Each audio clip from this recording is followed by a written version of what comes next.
What up, guys? I'm Mr. Downtown Ray Melo, and you're listening to the Entertainment Report on iHeartRadio, live from Dubai for Monday, September 16th, 2019. Delivering some major stories and trends going on in the world of entertainment and beyond. You can follow the show on Facebook, Twitter, or Instagram. Facebook.com/Entertainment Report with Ray Melo, that's RAYMELO. On Twitter at The Enter Report, or on Instagram at The Entertainment Report. You can listen to the show anytime you want on iHeartRadio. Just go to iHeart.com or your iHeart phone app, search for The Entertainment Report, and it'll take you to the page. I hope everyone had a fantastic weekend. Ric Ocasek, the lead singer, rhythm guitarist, and principal songwriter of The Cars, has died in New York. He was 75. A police spokesperson told TMZ Ocasek was pronounced dead at his Manhattan townhouse. The New York Post said Ocasek's estranged wife, Polina Pereskova, discovered the musician's body Sunday afternoon. Variety also confirmed Ocasek's death. The cause has not yet been determined. Ocasek and Pereskova split up in 2018 after 28 years of marriage. They had 2 children together. Ocasek also had 3 other children from other relationships. The Cars was a new wave group known for the 1970s and 1980s hit Drive, Let's Go, My Best Friend's Girl, Just Good Times Roll, Just What I Needed, Magic, You Might Think, and Bye Bye Love. The band was inducted into the Rock and Roll Hall of Fame last year. Ocasek's death comes just days after that of another 80s music icon, Eddie Money. Money died of cancer on Friday at the age of 70. Ocasek was 75. Writer director James Gunn has announced on Twitter that the entire cast of his upcoming action movie, The Suicide Squad.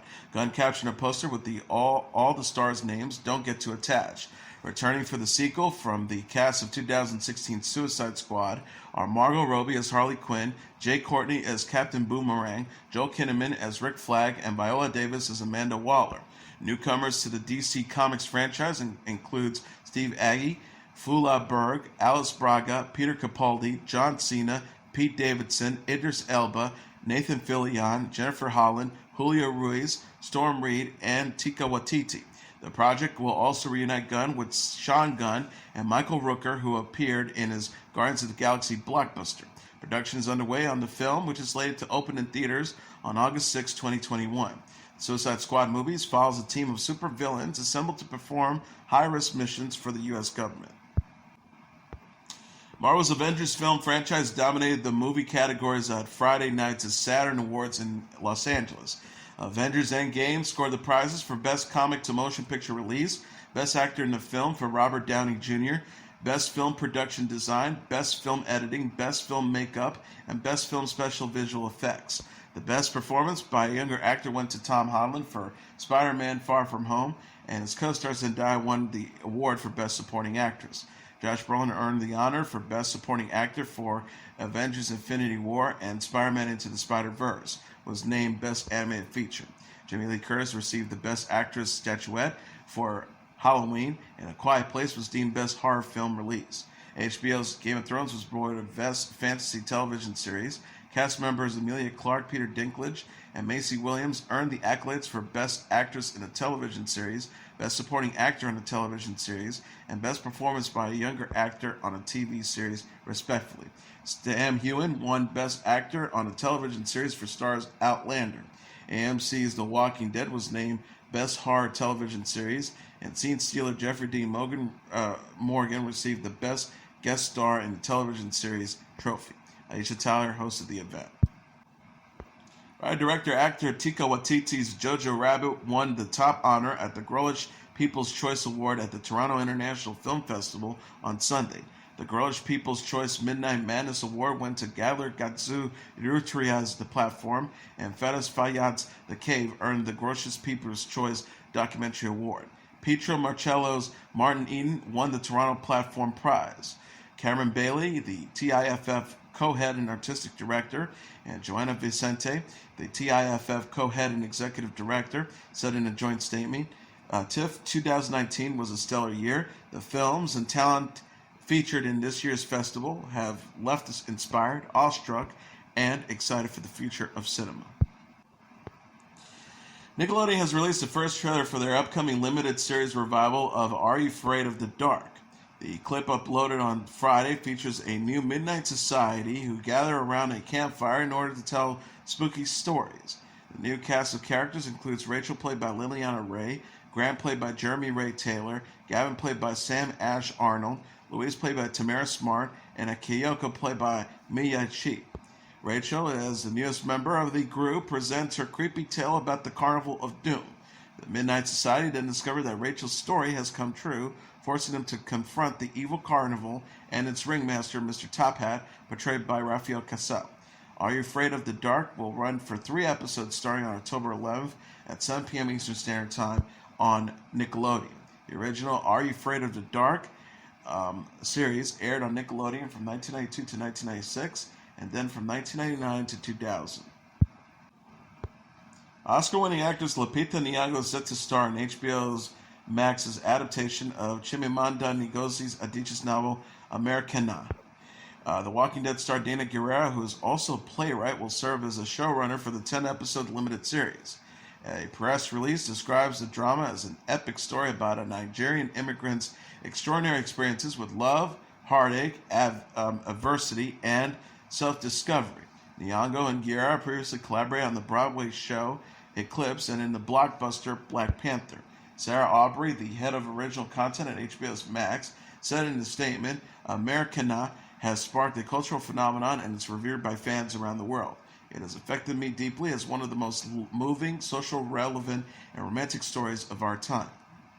The exceptional talent like Lupita and Dana in front of and behind the camera, this series will give viewers a uniquely heartfelt and unforgettable experience. Gurira recently confirmed she will leave The Walking Dead in the show's upcoming 10th season. Nyong'o, who has starred in 12 Years a Slave and Us, has the movies Star Wars: The Rise of Skywalker and Black Panther 2 coming up. The Party of Five reboot will premiere on Freeform in January 2020. Freeform shared a premiere date January 8th and sneak peek footage of the new drama Friday.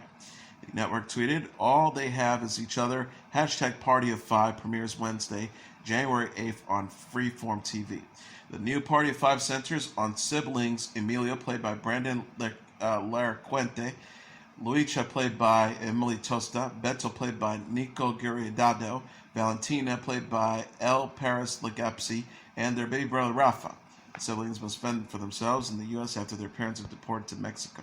The extended sneak peek shows Emilio, Luicha, Beto, and Valentina saying an emotional goodbye to their parents, played by Bruno Birch and Fernanda Irejola, who asked the siblings to take care of baby Rafa. Party of Five hails from Amy Lipman and Chris Kaiser, who created the original series, and will write and executive produce the reboot. The series released a photo featuring the new cast in February. The original Party of Five starred Matthew Fox, Scott Wolf, Nev Campbell, and Lacey Charbet, and had a 6-season run on Fox from 1994 to 2000. Melo Lies and True Blood alum Alexander Skarsgard has signed on to play the villain Randall Flagg in The Stand, CBS's all-access adaptation of the Stephen King book. The press release says, also known as the Dark Man, his unsettling and ever-changing presence is the embodiment of pure evil. Like Mother Abigail, played by Whoopi Goldberg, Flagg appears in plagued survivors' dreams, but unlike her divine messaging, his ultimate goal is far more sinister. The Stand will also feature the previously announced James Marsden, Amber Heard, Odessa Young, Jovan Atbio, Owen Teague, Henry Zaga, and Brad William Henke. It is described as King's apocalyptic vision of a world decimated by plague and embroiled in an elemental struggle between good and evil. Principal photography began Friday in Vancouver. There have been tremendous interest lately in King's horror properties. Skarsgard's brother Bill recently headlined 3 projects based on the works of King. He plays Pennywise the Murderous Clown in the blockbuster films It and It Chapter 2 and The Kid in Season 1 of Hulu's anthology series Castle Rock. Writers, producers David E. Kelly and Jack Bender announced this week that they are making a limited series out of King's latest novel, The Institute and Dr. Sleep. The big screen sequel to The Shining is set for theatrical release on November 8th. Season 3 of Mr. Mercedes, which is another King adaptation, began this week on AT&T and DirecTV Audience channel. National Geographic's rock climbing documentary Free Solo won 7 Creative Art Emmys in Los Angeles on Saturday night. The film scored the honors for outstanding direction, cinematography, sound editing, sound mixing, picture editing, and music composition for a nonfiction program, while a companion short film, Free Solo 360, won for creative achievement in interactive media within an unscripted program. Netflix's sci-fi cartoon Love, Death, and Robots followed close behind with 5 trophies: outstanding short-form animated programs, character animation, animation storyboard artist, animation production design, and animal background design. The streaming service's makeover reality show Queer Eye earned 4 Emmys: outstanding structure reality program, directing, casting, and picture editing. HBO's Leaving Neverland, about the young men who accused the late pop star Michael Jackson of sexual abuse, was named Outstanding Documentary or a Nonfiction Special. And AMC live in front of a studio audience, Norma Lear, All in the Family, The Jeffersons, won the Outstanding Live Variety Special. Robert De Niro, Caitlyn Jenner, King Young, Caroline Rhea, Nikki Glaser, Adam Carolla, Chris Redd, and Jeff Ross were among the celebrities who roasted Alec Baldwin in a Comedy Central special that aired Sunday night. Will and Grace actor Sean Hayes served as an MC and delivered an opening monologue for the NSFW event that saw comedians savagely skewer each other as much as Baldwin.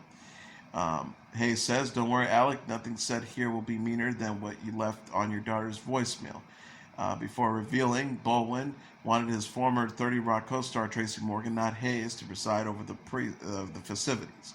Hayes says, "Tracy said, I'd rather go shopping at Walmart with the Walmart driver who hit me."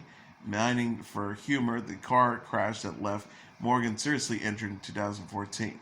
Baldwin's adult daughter, Ireland, stopped by to throw some barbs at that guy from like half of my birthday parties. She says, "A lot of people only know my dad as an angry guy, but he's more than just a lunatic who loses his temper. He also loses Emmys and Oscars and custody of his firstborn child. Let me just set the record straight. He was a great dad. I still remember when he would tuck me in and yell me a bedtime story." Glazer says, "Alec Baldwin, what an honor to be here roasting Justin Bieber's wife's oldest, fattest uncle," adding that she thinks De Niro looks like a 1980s sitcom alien Alf. John says, "Alec, no offense, but you weren't the star of 30 Rock. And with De Niro here, you're not even the star of your own fucking roast. And with Justin Bieber as your nephew, you're not even the star of your own fucking family." Ray teased, "Alec, where are your brothers tonight?" referring to Baldwin's actors' siblings Daniel, Stephen, and William, who are not in attendance. God knows they're not working. She added, "Let's face it, no one wants to be here. The person who went to the greatest length not to be here is Bruce Jenner." Caitlyn Jenner said that she and Baldwin had been friends years before she transitioned from Bruce to Caitlyn. Jenner says, I'm here because I love Alec. Yes, actually, I've known Alec for a long time and consider him family. We go back to when I was Bruce, and we were like brothers. So I guess that is one more brother he will never talk to again." De Niro wondered aloud, "What the fuck am I doing here? This is what you get for being Alec's friend. On nights like these, you expect your friends, the people you've worked with closely, to show up. Tina Fey, Tracy Morgan, Thomas the Tank Engine, Meryl Streep, not one. Instead, we have a group of roasters you can't even find on Wikipedia. Who are these people?" The Oscar winner also joked about Baldwin's well-documented scuffles with photographers over the year. De Niro says, "I once saw him take a selfie and punch his own face." The show was taped on September 7th. The cable network previously roasted Bieber, Bruce Willis, Rob Lowe, James Franco, Charlie Sheen, Roseanne, and Donald Trump. Baldwin is known for his Emmy-winning performances on the sitcom 30 Rock and Saturday Night Live. Crazy ex-girlfriend actress Rachel Bloom has announced she is pregnant with her first child, a girl. UsMagazine.com says the 32-year-old actress told reporters backstage at the Creative Arts Emmy Awards on Saturday, "I'm pregnant, so that's what's next for me. I might as well do it at an Emmy press conference. I was going to post at Instagram, but I'm 3 months pregnant." Bloom, who has been married to writer Dan Greger since 2016, won an Emmy for Best Original Music and Lyrics for her show earlier in the evening, People.com said.